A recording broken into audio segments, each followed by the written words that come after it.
it is the last week to make trades, so that means one of two things. One, these are the last couple of pieces on the waivers that can win you over a trade, or, like always, they could be pieces to help you win your fantasy championship. Without further ado, I'm not going to waste your time. Let's get into it. Starting off here with our Week 9 Player of the Week, Fantasy Player of the Week, it's going to be CJ Stroud. Look, 480 total yards, 5 touchdown passes, 42 fantasy points, and of course the number one overall scorer on the week. I saw a stat the other day that said CJ Stroud in his career already, in his 9 games, already has more touchdown passes than Kenny Pickett does in his career.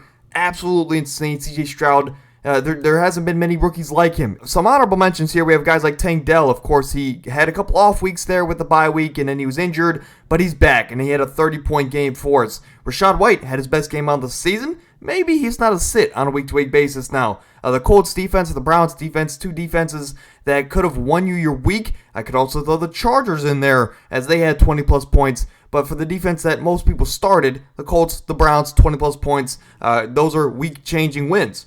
But let's move over to the waiver wire here, as we're going to start with the quarterback position.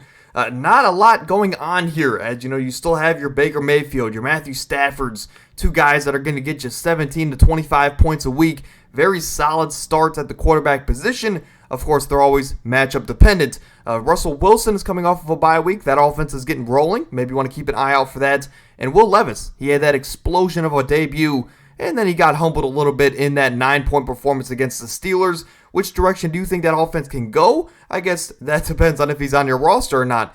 But the guy I want to touch on here is Joshua Dobbs, a guy that was traded to the Minnesota Vikings last Tuesday, this time last week. And then on Sunday, he goes out there and wins the game for him. So shout out to Josh Dobbs. This Minnesota offense is rolling. But the intrigue here is that in Arizona, when he started to look bad, he didn't really have a lot of options next to him. His best options were Emari Demercado, Trey McBride, Zach Ertz for a couple weeks, and then Marquise Brown. Look, Marquise Brown is solid, but when you line that up with the Minnesota offense, where you have T.J. Hockenson, Jordan Addison, and hey, eventually it's going to be Justin Jefferson as well. So you're going to have Justin Jefferson, Addison, Hockenson, and a solid running back room. So he has a lot more options here, and who knows, maybe Josh Dobbs is a quarterback to lead Minnesota back to the playoffs. But at the running back position, we're going to start here with Keaton Mitchell. Of course, this is the guy that split the backfield with Gus Edwards, but unlike Gus Edwards, there's a lot bigger splash plays here from Keaton Mitchell, as this is a guy that had, I think, only 14 touches all day, but he had, of course, over 100-plus yards on the ground, and he had that very big touchdown early in the game. So this is a guy that, I think he's worth rostering at this point. But again, limit your expectations because this guy did only have 14 touches and he had a couple big splash plays in there. So again, limit your expectations, but he's definitely worth a roster spot at this point in the season. But we'll get back to him in just a moment. Zach Charbonnet, this is the guy I want to talk about. Look, 2 weeks ago, he actually had more touches than Kenneth Walker in that backfield. Last week, he went to Kenneth Walker. So what we know here from the Seattle backfield is that it will depend on a matchup basis who will get more touches. If it's a matchup where they're going to have to pass more, Zach Charbonnet is going to get the workload. But if it's a run-heavy, I guess, game plan for the week, it's going to be Kenneth Walker. No shocker there.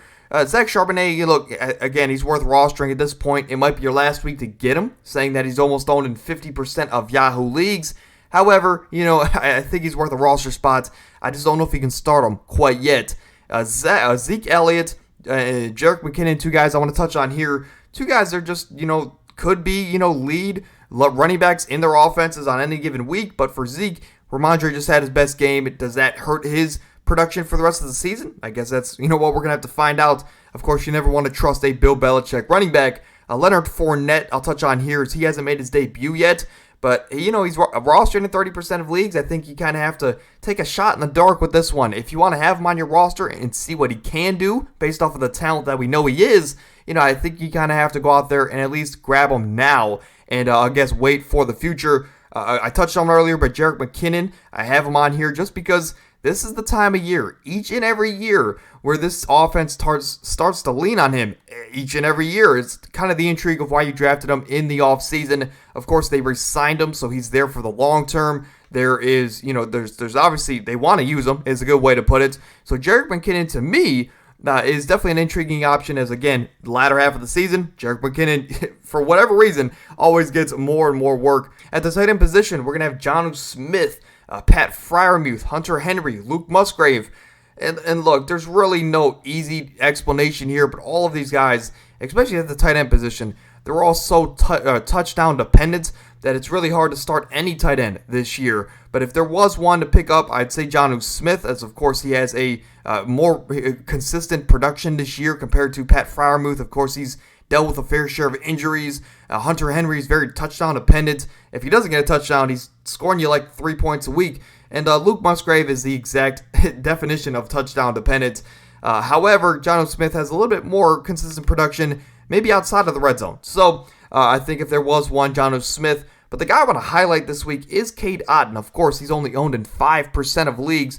But this is a guy that if you look at his stats and his game log, over the last, throughout the entirety of the season, this is a guy that's consistently getting you 7, 8, 7, and 12 points, then 19 points. This is a guy that throughout the season has been getting you consistent production. Again, it's not always in the red zone, but when he does find the red zone, it gives you those explosive 20-point kind of weeks like he did last week. So Keke Coutee, to me, maybe they lean on him towards the tail end of this season, especially if Baker Mayfield is not going to be the quarterback for the entirety of the year. It does look like he is, though, and for me, that's all the reason I need to pick up a guy like Keke Coutee, because Baker Mayfield loves his tight ends, and that's coming from a Browns fan. But closing off this video, of course, we're going to look at some wide receivers.